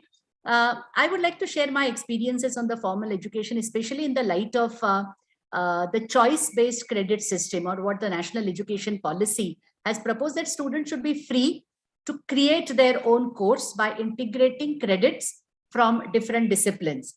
And we are already doing that choice-based credit system. And I also see so many students from engineering background coming to journalism education. So having spent 4 years in engineering education, they are willing to spend another 2 years because they are extremely passionate about journalism or information media sector. So that has often made me think, and that is what I would like to share here, is that we strongly believe, me and some of my colleagues and former editors, that we don't want journalism education post 12th and yet only content creators, but journalism needs, or information oriented content needs, very strong domain knowledge. So we would want MSc in zoology person taking on media skills and contributing to the media content in a meaningful way, because though we are from journalism background, there are still limitations on me whenever probably I'm trying to say cover COVID. A journalist who has a background in public health education is probably doing a better job for the society. So the point that I'm driving at is that taking advantage of this choice-based credit system, if there can be electives within these, maybe psychology, commerce, or zoology, botany. This year we have a couple of students from zoology who have opted for papers from my department because they are interested in technical writing that we offer. They are also interested in advertising because Dr. Ravindran also talked about it earlier, that they would want to use it. And I'm talking about the engineers also who have so much technical knowledge that a typical arts background student who is supposed to go in for journalism lacks. They may have psychological or psychology, sociology background. And we very, very strongly encourage students with bachelor's or master's degree under their belt and then learn the craft of content creation. Journalism also is a craft that can be taught. And that is what one part that we are looking at.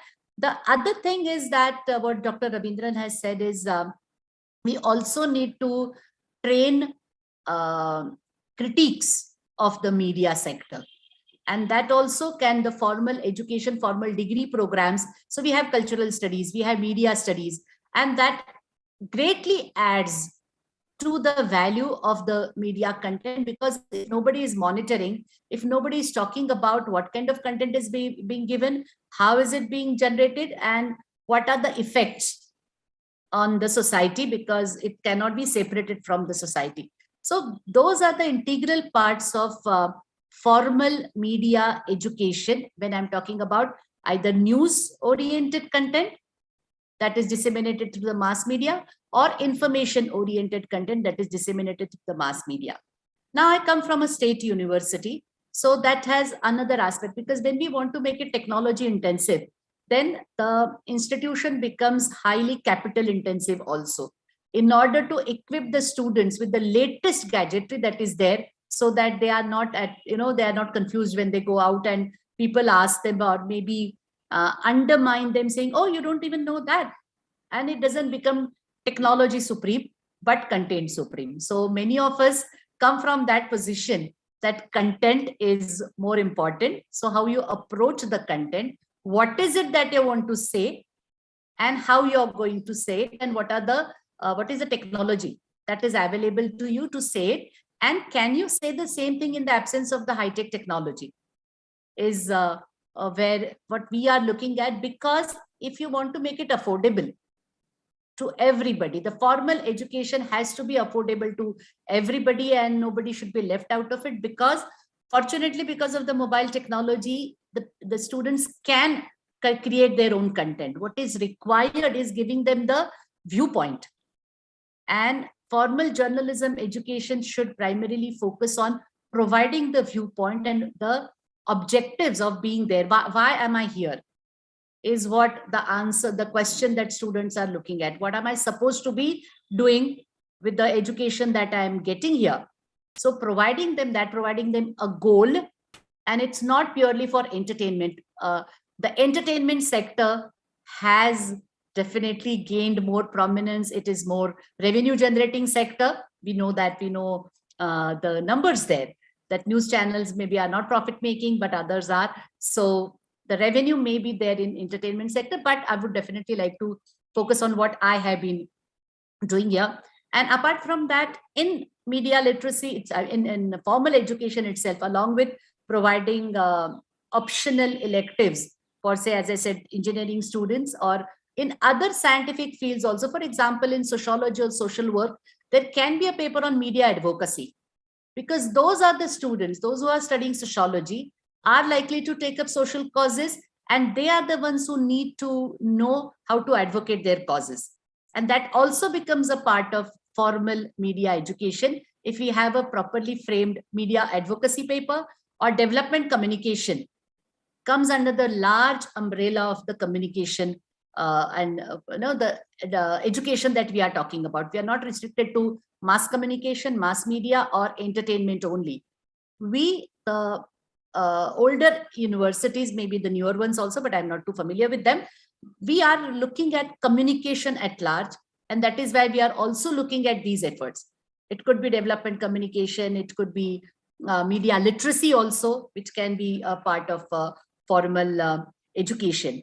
One way to give practical training to students is that if the university departments can also become production centers or start offering consultancy services, then the students will get hands-on experience.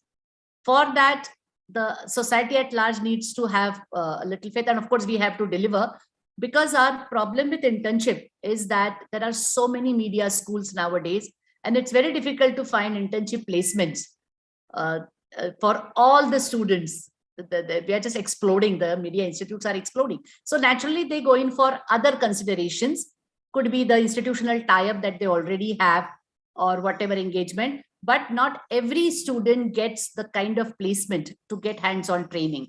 And that is why the formal departments of journalism or communication need to develop themselves as production centers that can, maybe not for commercial purposes, but that's what we have been doing. We tie up with an NGO and prepare a film for them. So the NGO's purpose gets served, but that is what is important at this stage. I would just like to pick one more point. There was an attempt by the Press Council of India to set standards of entry into the field of journalism. But the whole idea was struck down even before the first meeting could happen, because still there is a very strong line of thinking that formal education is not required. So even those who were in the sector, practicing it for a number of ways, maybe even with a journalism degree under their belt, but still, once they are in the industry, they do not value the structure that is there. And they say, we can mold a student in our own way within a matter of 6 months. And why do we need a 2-year degree? Because what do journalism departments give them? So they are just looking at their narrow vision that we want to mold a student in our own way so that our purpose is served. And so efforts have been made to streamline, but they were not welcomed or supported by the sector, the journalism sector or the media sector. And that is where we are right now. Just to sum up, what I want to say is that the choice-based credits and the credit banks, we can develop workshop models with credits assigned to them. So whoever wants to add on to their existing skills in a particular domain, and the concept of major and minor. So these are the major subjects that I'm studying. These are the minor that I'm studying, so that I get an option to perhaps explore another career option. And that is what I would like to say up to this point. And if possible, would like to add to the discussion later. Thank you so much. Thank you, ma'am. And too many takes from your points. And, it reminds me of my maths teacher, Prem sir. I was very bad in maths and always used to learn pahadas, 2 into 2, 4 into 4 and all. One day he called me and he said, don't learn. Try to understand multiplication, subtraction, and addition. You will be able to do all kinds of calculations. I think, ma'am, wonderfully put up. And I strongly believe technologies will keep on changing, advancements will keep on coming. But if students and our ecosystem can give them a basic insight of what is to be done, how is to be done, I think no matter whether it is a 10mm camera or a 40mm or anything else, it doesn't really matter, because the concept would be clear. So I think that's one big take, ma'am. And second thing, ma'am, I believe you mentioned about some students not getting employment in sectors. As MESC, we would be, ma'am, more than happy to have those details from you and from all our partner institutions here to share those details, and let us see, ma'am, what support we can extend from our side in taking this forward. Because I keep on getting every time I visit any of these forums, one thing which I always hear is I'm not getting people. And I think next speaker, Professor Pamil, and I have been closely associated for some time. So Pamilji, I'm coming back to you now after hearing ma'am. Pamil sir, one good thing which everybody of us know in the ecosystem today is most of our higher education system has a lot of programs to offer in mass communication and journalism. And very few institutions offer programs like animation, filmmaking, or any of those disciplines which everybody keeps on talking about and mentioning about. How do you see this amalgamation of creative side? Because to me it is storytelling, whether you do it by virtue of film or whether you do it by virtue of news, it doesn't really matter. So how do you see this amalgamation happening, and how do you see the industry, or rather the sector, take this forward from an understanding that what institutions are doing is to create the base and the baseline for them to really encash upon in the longer run? So over to you, Pamil sir. First of all, thank you for the esteemed panelists and Mr. Mohit, Mr. Jain for inviting me here. And, Mr. Mohit, as you know me also, that I've been part of this animation industry quite long, and started with the institutions. The institution, the times when no university were offering the animation courses. I talk about majority about animation, VFX or gaming because everybody is talking about media only. And from animation background, I like to put my views. So we've seen the area when there was no university offering animation courses, VFX courses, only institution was there. So institution vision was only to give student job perspective. That's it. That if a student is doing an animation course, maybe it's a 1-year diploma, it's a 6-year diploma, it's a 2-year diploma, the only motive to give him a job. That's it. But here's the difference between university and institution. See, university has its vision, and university vision is aligned to India vision, national vision, and a department vision is always aligned to university vision. So university vision is not only to give a job to a student. University vision to give student a better perspective of life also. For example, university is offering a course on social and professional ethics. Why? University offering a course to a student on entrepreneurship also. Why? Because student should feel that he has to give to his nation something back. Not only jobs, but yes, job is also important. That's why this new education policy is there. And this new education policy is doing what? This new education policy is giving a option, a opportunity department to clubs up. For example, there's an animation department, there's a media department, there can be fine arts department, there can be communication department, there can be liberal arts department. So these departments together can mix up based on skill sets, based on teacher strength, and develop something new for the students. Because today's student is not coming to university or institution for the information or for the knowledge, because all knowledge is available on internet. Tell me one course which is not available on internet or on YouTube free. Yeah, student is coming to you because of guidance and the experience you have. The guidance, the experience you have, you can share with your students. For example, in Chandigarh University, we have a consultancy center where we are taking the project from the not industry, from the market, and we are giving hands-on our student to those projects so that he can understand what is the quality required for the market, what is the benchmark required for the market. And yes, as Ujjwala ma'am said, there are new education policy. So there are minor programs, there are major programs. Now, for example, I'm offering a minor program to all open university, maybe engineering, maybe BCom, maybe AmCom, maybe liberal arts, maybe media. Anybody can do my minor program in which I will give them a 18 credit, 20 credit, 15 credit course, right? Maybe a video production, maybe a 2D animator, maybe a motion graphics artist, so that a engineering person also, a BCom person also, or a mathematician also can learn these skill sets. So that's the use of NEP these days. And I think the way we are doing things according to NEP, we have a lot of opportunity for the students. Like you were earlier talking about the problems we have in the university system, but university system is so open. You can do anything you want if you talk about these scores in your board of studies.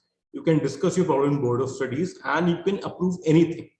You want to change assessment, you can change assessment. You can change credit, you can change credit. So, I think in university system is really, really open to students. And as ma'am rightly said that we are teaching the skills, right now we are teaching the skills, right? And we are teaching them, storytelling also, because filmmaker or media person or animator is a storyteller, maybe a director. So every student should know how to story flow. But yes, industry need the skill artists also. Industry need animators also. Industry need model also. Industry need voice artists also. So, university is teaching everything to the student. It's a student choice now, what he want to do, what he want to be. So basically, it's open to everybody now. And now it's a student choice, what he want to do with their degree. Right? Student has a choice. He wants to be animator, he wants to be modeler. So now our goal is to provide him the education. With the new education policy, we are giving them open electives. We are giving them general proficiency courses. We are giving them value-added courses. But now it's up to the students what he wants to learn. Maybe student can think, then it's an extra work I don't want. I'm only want to do animation, but university is giving them opportunity.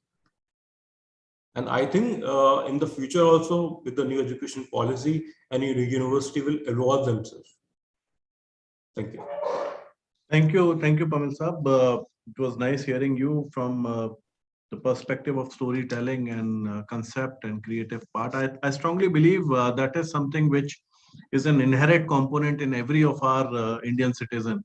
And we all are born storytellers and born artists.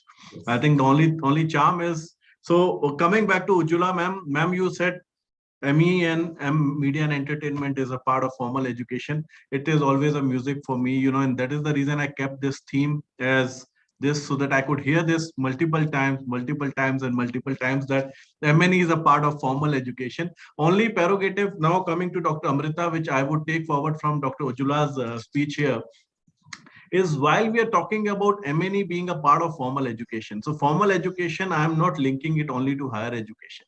I am also considering school education in this. We remember our days of schooling when we used to do dance class, music class, paint class, and all those different co-curricular activities, which we were very inclined to. How do you think a kind of a cohesive environment can be created between the university and the schooling ecosystem, so that one side we get the best of the talent who's interested to aspire in the M&E sector, on the other side we are able to nurture creativity and inculcate creativity in every child who is looking forward to be a part of any format of education or in the skilling ecosystem. So I leave that question to you, Dr. Amrita, to kindly put across your views on it. Sure. Thank you, Mr. Soni. Thank you so much for the question, and thank you to the other panelists. It was really enlightening to know and to listen your viewpoints for the entire session. So first of all, I would like to say that the main theme of this entire talk was that integrating media and entertainment into formal education and why it is important. So few of the pointers that I just want to highlight first. That is, first of all, our world is grappling with misinformation. So it is necessary for people to have an idea on media and information, or rather to process information. Also, this is the media and entertainment sector is a growing industry, and as per the Ernst & Young report, 2.23 trillion rupees will be the total, it's the projection of media and entertainment industry to be into 2.323 trillion by 2023. Also, the other thing is that there is a huge increase in the digital media content these days. Okay, and we need more and more people to participate and to produce content. So we need this industry, this sector needs more and more skilled professionals as a whole. Other than that, it's not just about the content that we are producing, that is the traditional journalism courses that we are having, but we also need to associate the content with the other things such as business, legalities, ethics. So thus all this education, or the idea to merge the idea of content with business or content with legalities or content with media laws or content with media ethics. This is also important, and thus we need more and more skilled professionals to educate them. We need learners to be educated to participate in the media industry as well. And these days, press, not just for over the last 2 decades, I would say press is playing a huge role for the developing nations like India. And as if you can look into the history of a New World Information and Communication Order, which was initiated by UNESCO, the role of press for the developing nations like India or other developing nations is huge. So we need more and more professionals to participate in this. And the last reason is that we need public discourse to come into the mainstream media, whereas the mainstream media is not covering. So thus we need public awareness, and which is possible through the education of media. Now, 3 of the pointers coming from the National Education Policy 2020 that I just want to highlight here is, one is that ensuring quality early childhood care and education for all children between 3 to 6 years. First point.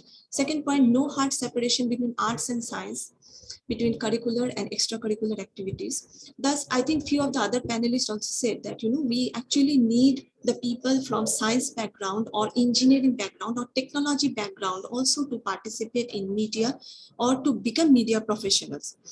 And professional education will be integral part of the higher education system. So the higher education, or rather the higher education in media, if we talk about, we really need professionals to participate and professionals to give their input into. Now, the kind of university where I work, so it's the engineering driven university where there is a school of liberal studies, and I'm working in the Department of Language, Literature and Aesthetics, not even the media department, where media is a part of language, literature and aesthetics. In contrary to some of the speakers here, we also have a proper fully functioned media lab. Now, sorry for my throat irritation. Now the thing is that how should be the curriculum of the media courses? Now see, media is, when we say media as a subject, is it really a subject? Is it really one subject? It is not.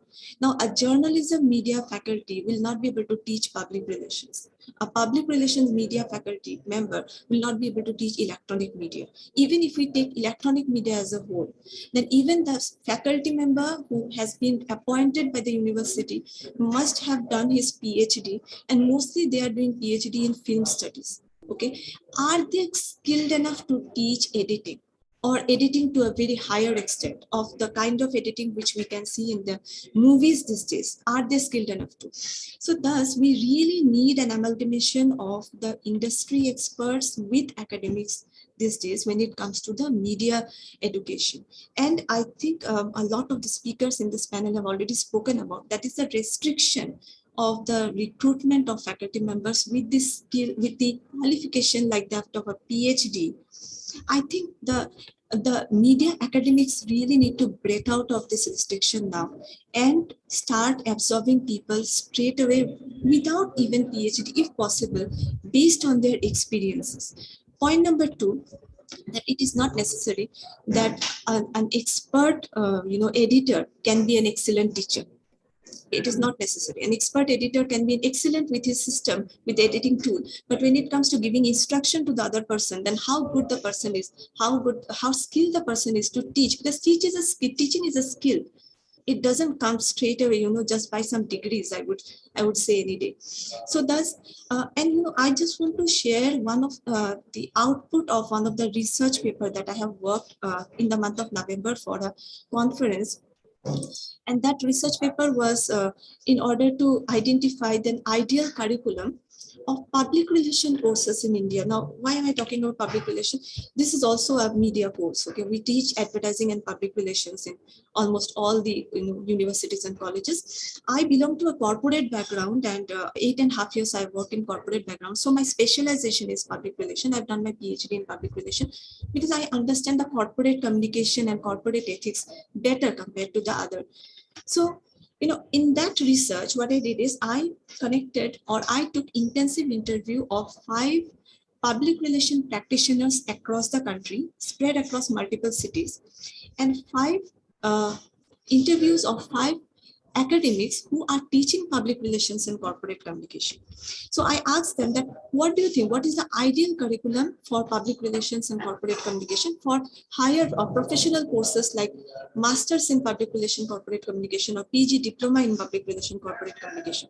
First of all, the kind of papers, the name of the papers that came in, I'm just naming them: corporate affairs, writing skills, client servicing, consumer behavior and consumer psychology, corporate social responsibility, crisis management, reputation management, finance public relation, cost public relations in hospital, political public relations, media scheduling and budgeting, government relations. Now, if you just look into this and look into the existing books of public relations or even the content of public relation available on web, hardly any of this would be, touched or even taught.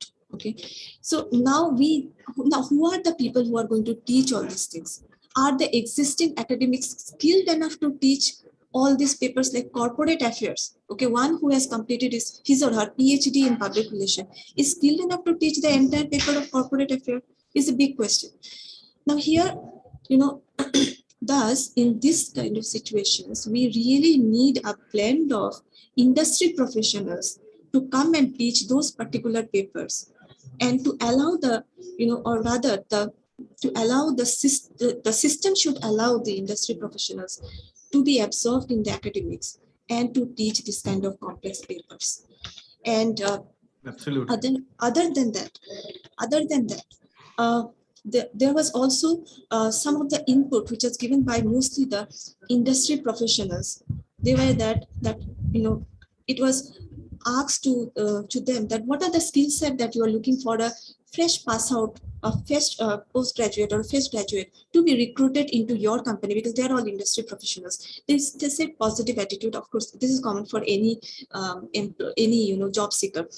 Other than that, they are looking for skills like social media, knowledge on artificial intelligence and machine learning, knowledge on current trends of media, knowledge on design software. Now, for a public relation professional, it is necessary to know about design software.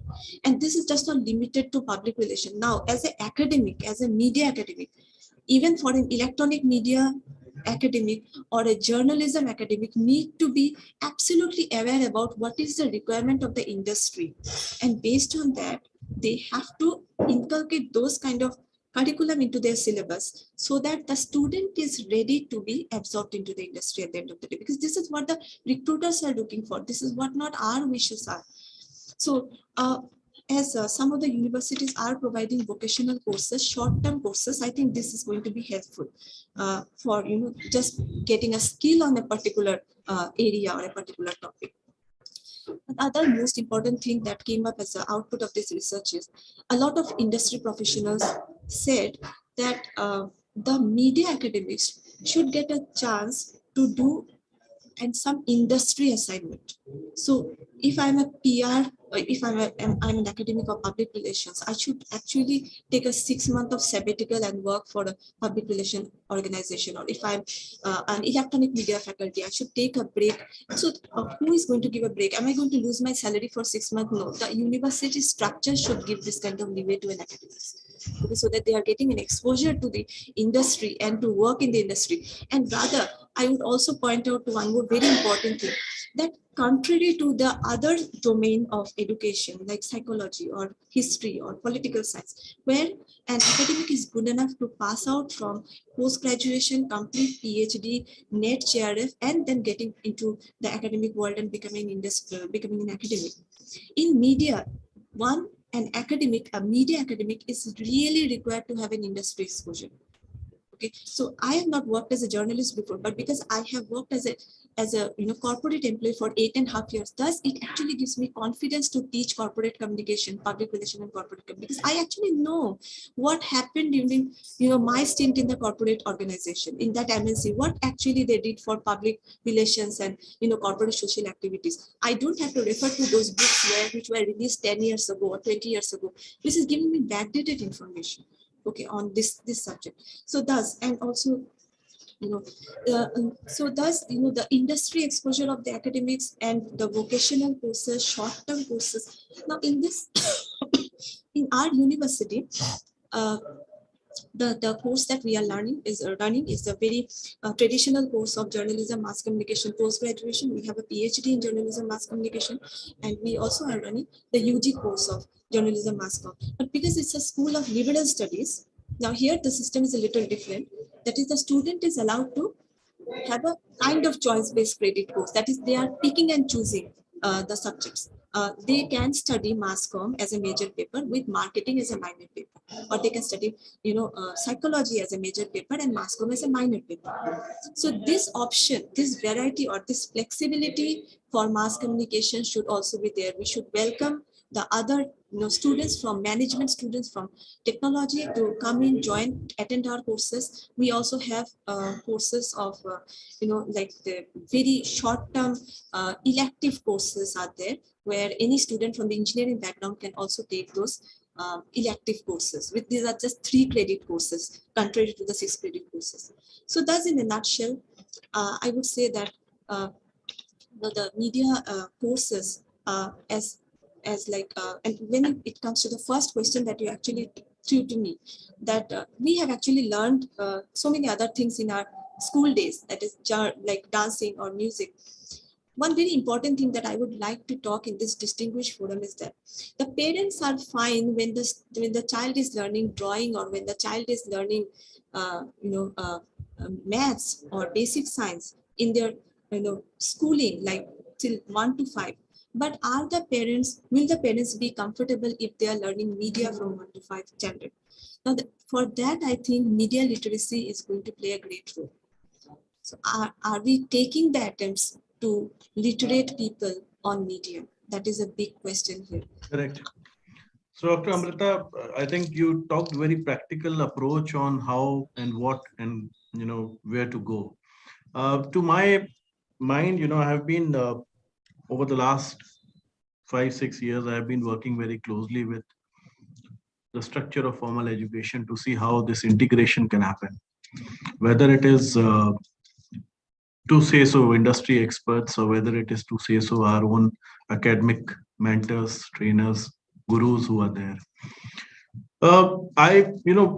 With my whole experience and with regards to every member in the forum today, my humble request is, we have to form a culture of Vidyadan within our own self. So we have started a portal called Vidyadan, which is a Guru Shishya Parampara. I'm not sure how many of you would have seen through, but if you will go through with that portal, you will find almost every big name from the industry has come in and talked about their experiences, their life science, and everything related to their learning they have shared on this portal. I believe if we all today agree on one simple step, that we create a curriculum which can match not as per NEP, but match as per what the requisite and interest of a student could be. If we can develop one combined curriculum and route it across to multiple universities and college network, as a sector skill council, we can bring forward a blended approach support from our side. So one side, we can do a lot of upskilling and reskilling for the existing set of our academicians and our trainers. On the other side, this format can bring a lot of integration from those experts who are working in the practical domain. So the economics will become very feasible. To that extent, there I could offer almost all of these programs as a freebie to all our partner institutions. We can have a long chat on this, one-to-one, and see what positiveness we see in developing maybe a new curriculum or a new approach, or upskilling, reskilling, and creating an ecosystem, which you said I have been hearing for years. When I wanted to be in animation, I got a slap from my father in 1995. So I'm sure most of us would have faced that same scenario even today. The seed has to grow from the base. It cannot be in the air. So while Higher Education Network has really been doing a phenomenal catering to the sector by and large, I think we have not touched on the ground realities by nurturing the seeds in the schooling ecosystem. So before this meeting, I had a long chat with the school authorities, and trust me, if I tomorrow want to start media program in 25,000 schools, I don't know how to do it. I have no clue apart from offering some online programs. But if I get my network of 40,000 universities and colleges, out of which 15,000 are offering something in media, whether it is mass communication or animation or gaming or anything else, I have a huge force of people who can back me to deliver that program, whether online or offline, whether in a groupal model or whether in a a kind of a blended model. I need strong support from each and every one from our higher education system to now take this to the ground level. We need to integrate this as a serious career opportunity for the student, and parents will realize it. At the end of the day, what parents want is a safe career for their child. I don't think parents today are very much inclined for a particular domain. They need that the child's career should be secured. And I think all which is required is flow of information and communication. Do a lot of sessions, do a lot of seminars, do a lot of interaction with school, during the teacher parents meet. I think this is one way where we can actually bring our ecosystem to a by large. This is just my suggestion. I would leave it open for everybody else to comment upon and take this forward as a mission from our own side. But it was wonderful being there, and I really gained a lot of insight from all of you today. I really want to thank each and everyone who has been a part of this session. I know we have gone overboarded with the time, but conversations never end, and it should not ever end. So I think what we need to really look at is now an action plan in place. I would like to formally get in touch with each and every one of you to see how we can associate, collaborate, and take this as a mission for all of us to spread this awareness amongst everyone and reach to masses. Thank you. Thank you. It was wonderful being there. And I am really sorry for taking so long with all of you. I committed till 1 o'clock, but almost we are there at 1:40. So thank you once again. And thank you for being there. And I hope we touch base again very soon. Take care. Thank you. Thank you. Bye-bye. Thank you. Thank you so much. Thank you.